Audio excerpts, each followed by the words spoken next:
बात करते हैं। जेल में इमरान खान है आजकल, आपको यकीन था इमरान खान जेल काट लेगा इस बहादुरी से या इस हिम्मत से? नहीं, मुझे यकीन नहीं था कि इमरान खान जो है वो इतनी बहादुरी से जेल काटेगा। वजह उसकी ये थी कि जब पहले वो मुशर्रफ दौर में गिरफ्तार हुए थे और डीजी खान जेल में गए थे, तो वो मुझे बहुत से लोगों ने बहुत सी कहानियां सुनाई कि ये हो गया वो हो गया। तो उसके बाद जिस तरीके से इमरान खान बहुत ज्यादा इंट्रेंच्ड थे इंटेलिजेंस एजेंसीज के साथ एज प्राइम मिनिस्टर, तो मुझे लगता था कि ये इनकी वक्ती लड़ाई है, ये बहुत जल्दी इनकी सुलह हो जाएगी। तो ये जिस तरह नवाज शरीफ ने कंप्रोमाइज कर लिया और बाहर चले गए, तो इनका भी कोई ना कोई कंप्रोमाइज हो जाएगा। लेकिन मेरी तवक्को के बरअक्स इमरान खान को बार बार पेशकश की गई, लेकिन उन्होंने कोई कंप्रोमाइज नहीं किया। और ये आपको मानना पड़ेगा भट्टी साहब कि जेल तो उसने बड़ी बहादुरी से काटी है। जेल में आपका वैसे क्या ख्याल है? नहीं, इसमें कोई शक नहीं, कमाल काटी है जेल।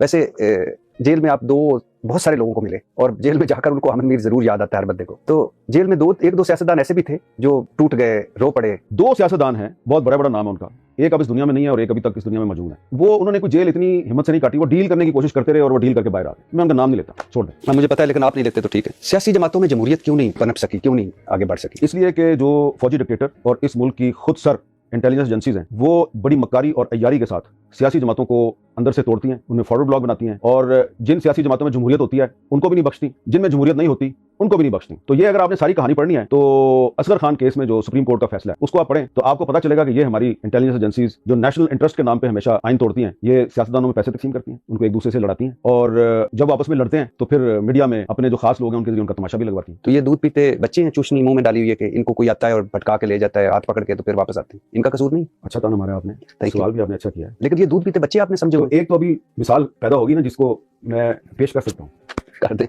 इमरान खान के पास भी गए ना बार बार, हाँ, डील लेके गए ना, हाँ, तो नहीं की, इनकार किया ना, हाँ, तो चलो एक मिसाल तो आ गई ना हमारे। हाँ, कल का मुझे नहीं पता, हाँ, आज की बात कर रहा हूँ कि कम से कम वो एक मिसाल तो बन गई ना पाकिस्तान में, जितने भी आप उसके साथ इख्तिलाफ कर लें, लेकिन डील नहीं की उसने, तो एक अच्छी मिसाल तो है। हाँ, तो असगर खान केस का आपने हवाला दिया, उसमें पैसे लिए थे ना, नवाज शरीफ साहब का भी नाम है, जावेद हाशमी साहब का भी नाम है, और वो यानी हर सियासतदान उस वक्त के, जतोई साहब, तो अल्ताफ हुसैन साहब, सारों का, तो बच्चे थे नहीं, तो उनका कसूर है ना? हाँ है। छोटे छोटे सवाल। काजी फायज ईसा का ख्याल आते ही कोई फिक्रा या कोई पहला ख्याल क्या आता है? ला हौल वला कुव्वत इल्ला बिल्लाह। मरियम नवाज, डिसअपॉइंटमेंट। नवाज शरीफ, डिसअपॉइंटमेंट। शहबाज शरीफ, बिग डिसअपॉइंटमेंट। मौलाना साहब, मौलाना जो भी है अल्लाह ताला उस पे करम करे। इमरान खान, अनएक्सपेक्टेड। सिकंदर सुल्तान राजा, यार किसी और बंदे का नाम ले यार, की करना। Thank you. अच्छा नहीं बस इधर इंटरव्यू खत्म। नहीं ये आपने कहाँ की बात कहाँ? मैं माजरत चाहता हूं, इसमें इंटरव्यू खत्म। मैं माजरत, ये नाम आपने ऐसा लिया है कि I am losing my temper. Thank you. नहीं मैं प्लीज सर, प्लीज मेरे लिए, मैं मेरे लिए प्लीज, अच्छा प्लीज। क्यों किसी खातून से आज तक आपका कोई स्कैंडल नहीं बना? स्कैंडल छोड़ दें, स्कैंडल तो बाद में आता है ना, हमने कभी सुना ही नहीं है। नहीं, ये आप बात गलत कह रहे हैं। ये जो हुकूमत है ना मुस्लिम लीग नून की, ये मुस्लिम लीग नून की हुकूमत के जो सोशल मीडिया पे फेक न्यूज फैलाने वाले हरकारे हैं वो लगाते रहते हैं मेरे पे इल्जाम। अभी पिछले दिनों भी लगाया एक ट्विटर अकाउंट जिसपे नवाज शरीफ की और मरियम नवाज की तस्वीर लगी हुई है, वहां से मेरे पे इल्जाम लगाया गया कि अहमद मीर जो है वो अपने दफ्तर की जो खवातीन कोलीग्स हैं वो उनके साथ फ्लर्ट करता है। तो मुझे किसी ने भिजवाया, तो मैंने ना वो स्क्रीनशॉट भेजा नॉन लीग के कुछ लोगों को, उन्होंने मुझसे सॉरी कर ली। उन्होंने कहा यार ये हमारे कंट्रोल में नहीं है और मरियम को हम समझा नहीं सकते। तो इसलिए भट्टी साहब ये मुस्लिम लीगियों ने कहा ये हमारे कंट्रोल में नहीं है सोशल मीडिया, हाँ, और मरियम नवाज साहब को हम समझा नहीं सकते। ठीक है ना। आपने कभी अपनी ही पार्टी की तरफ से जो हमारे साथ ज्यादती होती है, झूठे इल्जाम लगाए जाते हैं और फेक न्यूज फैलाई जाती है, उस पर आप क्यों खामोश रहती हैं? आपने तो कभी मजम्मत नहीं की। फातिमा जना साहब आपके ख्वाब में आती हैं, कई मरतबा आई। फातिमा जना साहब के साथ क्या खास मोहब्बत आपको क्या है? आप रखें ना अपने आप को मेरी जगह पे, आप बिस्तर पे, अस्पताल के बिस्तर पे पड़े हुए हैं ना, आप अपना बाजू हिला सकते हैं ना, आपकी टांग हिलती है, ठीक है, और आप रफ़ा हाजत के लिए बाथरूम नहीं जा सकते, और जो भी करना है आपने बिस्तर पे करना है। तो इस मायूसी के आलम में आपको पेन किलर्स लगाए जा रहे हैं, इंजेक्शन लग रहा है, कुछ पता नहीं इस बंदे ने बचना है नहीं बचना, तो रात को आलम बेहोशी में ख्वाब में आपको फातिमा जना मिल जाए और वो आपको कहे कि बेटा इन्होंने मेरे साथ भी यही कुछ किया था, तुमने घबराना नहीं, मैं तुम्हारे साथ। फिर आपको दोबारा वही ख्वाब दोबारा आता है, फिर वो ख्वाब आपको दोबारा आता है 2-3 दफा। तो मैंने फिर जब मैं उठने बैठने के काबिल हुआ तो मैंने उस पर रिसर्च की, ये फातिमा जना जो है उसने मुझे ये क्यों कहा ख्वाब में कि मेरे साथ भी यही कुछ हुआ था। तो पता चला कि उनको कत्ल किया गया था। अयूब खान ने इलेक्शन में तो उनको शिकस्त दे दी थी, लेकिन फातिमा जना को सपोर्ट करने वाले कौन लोग थे? शेख मुजीबुर रहमान, खान अब्दुल गफ्फार खान, मौलाना मदूदी, ये सारे इकट्ठे थे उनके पीछे। पाकिस्तान की स्टेट ने सोचा कि ये सारे गद्दार जो है ये इस औरत को सपोर्ट करते हैं, तो ये औरत भी गद्दार है, तो वो रात को सोई हुई थी, उनको कत्ल कर दिया गया, उसकी इन्वेस्टिगेशन भी नहीं हुई। लेकिन मैंने इस पर काफी लिटरेचर पढ़ा, मेरे पास पड़ा हुआ है। फिर उन्होंने मुझे अगर ये कहा कि मेरे साथ भी यही हुआ था जो तुम्हारे साथ हुआ, तो उससे मुझे ये हौसला मिला कि अहमद मीर साहब आप अकेले नहीं है जिसके साथ ये हुआ, मादरे मिल्लत के साथ भी यही हुआ। अच्छा सर, आप ऐसे हर मामले में क्यों सबसे आगे हो जाते हैं? तो क्यों आपको अच्छा लगता है कि कोई और बंदा ना मीडिया में हो, मेरी बातें हो, मैं ही सेंटर ऑफ अटेंशन हूँ? ये सेंटर ऑफ अटेंशन बनने की एक बड़ी प्राइस है और मैं उसको बार बार पे करने में बिल्कुल भी इंटरेस्टेड नहीं हूँ। लेकिन आपने सवाल किया, मैं इसका जवाब दे देता हूँ भाई। ये मई 2021 जुमे का दिन था, मैं सेनेट के चेयरमैन सादिक संजरानी के पास बैठा हुआ था। मैं उनको ये कह रहा था कि ये डेरा बुगती के कुछ बलोच इंजीनियर्स हैं, इनको नौकरी से निकाल दिया है, आप भी बलोच हैं, जरा इनको बहाल करा दें। अच्छा वो पूरी कोशिश कर रहे हैं, कभी इधर फोन करें कभी इधर फोन करें।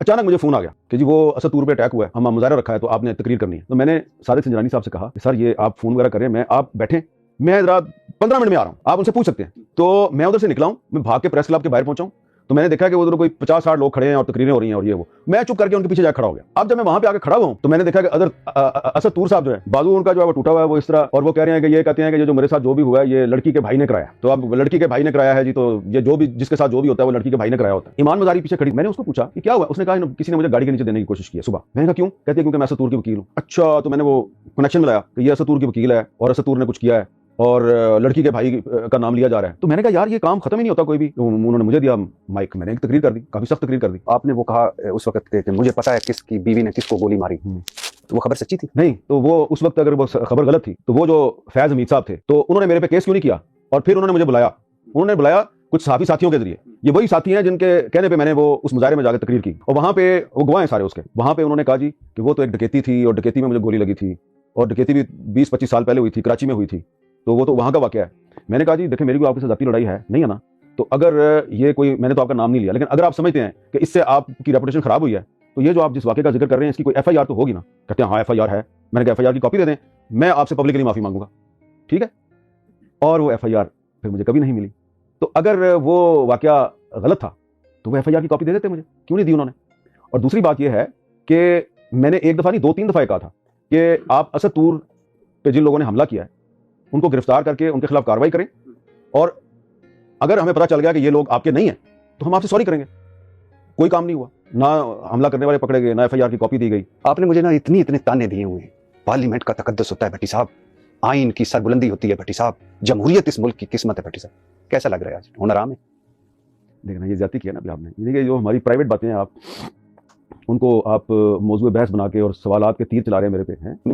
आपको अच्छी तरह पता है कि आजकल मैं थोड़ा सा जख्मी सा हूँ। पहले काजी फाजिल साहब ने मायूस किया, फिर उसके बाद इस पार्लियामेंट में जो जमहूरियत और कानून के बड़े बड़े दावेदार हैं उन्होंने मायूस किया। तो जाहिर बात है, देखे ना, जब पार्लियामेंट ही किसी की गुलाम बन जाए, जब जुडिशरी जो है वो लगे आपको कि आज़ाद नहीं है, तो फिर मीडिया भी आज़ाद नहीं होगा। तो हम हमेशा आइन और पार्लियामेंट की बालादस्ती की बात करते थे, तो पार्लियामेंट ने आइन को भी एक मजाक बना दिया, जुडिशरी ने भी आइन को मजाक बना दिया, और उस चक्कर में आप ये जो नया कानून आया पीका तरमीमी एक्ट, उसकी वजह से आप और मैं भी एक मजाक बन गए। तो अब आप तो मुस्कुरा रहे हैं ना, क्योंकि इस वक्त आप फतह के नशे में सरशार हैं कि हामिद मीर गलत साबित हो गया है जी और मैं सही साबित हो गया हूँ, ठीक है ना। तो मेरा और आपका जाती ताल्लुक अपनी जगह पे, लेकिन मेरा और आपका जो एक इख्तलाफ था वो इस बात पे था कि आप कहते थे ये आइन जमहूरियत ये कोई चीज़ नहीं होती, सिर्फ पाकिस्तान असल चीज़ है, यही था ना। तो मैं आपसे कहता था कि पाकिस्तान जो है वो अगर असल चीज़ है तो आइन और जमहूरियत के बगैर ये पाकिस्तान नहीं चल सकता। तो ठीक है भट्टी साहब, चल रहा है ना? नहीं, ये ऐसे आइन चलता है, ऐसे मुल्क चलता है। तो आपको इस आइन की अभी भी जरूरत है। अभी भी आपने एक ढकोसले के तौर पे उसका कवर तो लिया हुआ ना आइन का। ये अदालतें, ये पार्लियामेंट, ये आइन के जरिए चल रही है ना। लेकिन ये अब एक अजीब पाकिस्तान में दौर आ गया कि पहले मिलिट्री डिक्टेटर जो है वो आइन पामाल करता था, अब पार्लियामेंट और जुडिशरी मिलकर आइन पामाल करती है, और आप फिर फातिहाना अंदाज में मुस्कुराते हैं मेरे सामने बैठ के। तो आपकी जो मुस्कुराहट है उस पर मैं अब आपकी शान में गुस्ताखी तो नहीं कर सकता, लेकिन भट्टी साहब कभी आप मेरी बात याद करेंगे। नहीं, वो तो मुझे, आप मेरी बात कभी याद करेंगे कि एक हामिद मीर होता था और वो ये कहता था कि आइन के बगैर मुल्क नहीं चल सकता, ठीक है ना। तो डरे उस दिन से जब मैं सही साबित हो गया। अभी तो आप सही साबित हो गए, और मैं बार बार सही साबित हो रहा हूँ, आपको पता है, बार बार सही। अच्छा मुझे बताएं कि एक फौजी डिक्टेटर आके क्या करता है?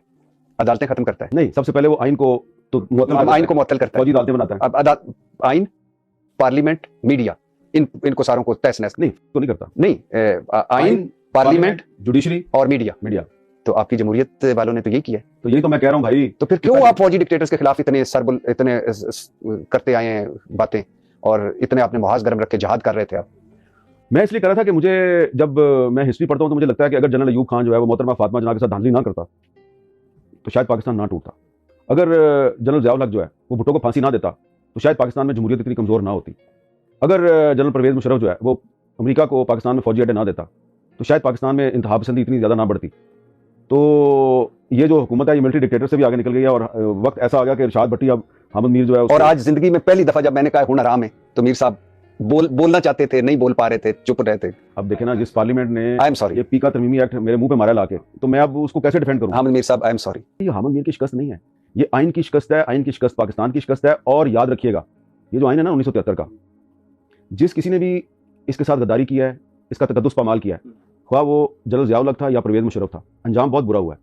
तो अगर ज़िया उल हक और परवेज़ मुशर्रफ का अंजाम बुरा हुआ है तो वो सियासतदान और वो जज साहिबान और वो सहाफ़ी जो आज के इस गंदे खेल का हिस्सा है जिसमें आइन को रोज पामाल किया जाता है, अंजाम इनका भी अच्छा नहीं होगा। मुझे ऐसा लगता है, मुझे भी लगता है। आज अगर सामने से फायजी काजी साहब आ रहे हो तो मैं और आप वॉक कर रहे हो, तो आप मेरे साथ ही चलेंगे कि फिर रास्ता बदलेंगे थोड़ा? अल्लाह ना करे कि अब दोबारा कभी वो मुझे नजर आए या मेरा उनसे सामना हो, लेकिन अगर वो कभी नजर आ गए मुझे और आप भी मेरे साथ हुए, तो मैं जोर से कहूंगा कि आइन और कानून के लिए ये इरशाद भट्टी इतना बड़ा खतरा नहीं था जितने आप साबित हुए। वाह। नाज़रीन, हामिद मीर वो इंसान है, जब जस्टिस काजी फायज़ साहब के खिलाफ रेफरेंस आया तो उसके खिलाफ हामिद मीर ने बढ़ चढ़ कर जस्टिस काजी